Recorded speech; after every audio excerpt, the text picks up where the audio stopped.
Ռոբերտ Քոչարյանը երբեք չի ճանաչել խոսքին Լեռնային Ղարաբաղի անկախությունը։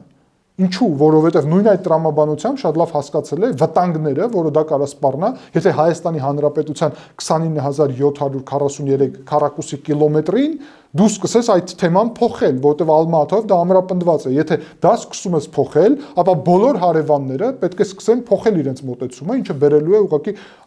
քաոսի, որովհետև որևէ նոր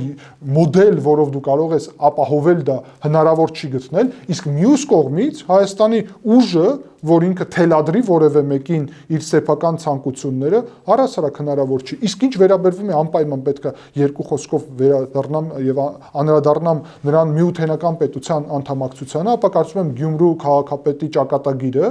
որը նաեւ Ռուսաստանի հետ միութենական պետության անդամակցության մասին էր հայտարարություններ անում եւ հիմա քրեական պատասխանատվության համար է փաստացի արդեն գործ բացվել, որովհետեւ Հայաստանի ինքնիշխանության հանձնման մասին էր խոսում, ապա կարծում եմ, որ Ռոբերտ Քոչարյանը եւ մնացած իր թիմակիցները զերծ պետք է մնան Հայաստանի ինքնիշխանության հանձնման մասին այլևս հայտարարությունների, որը նշանակում է իհարկե միութենական պետությունում անդամակցելը, դրա մասին է իհարկե։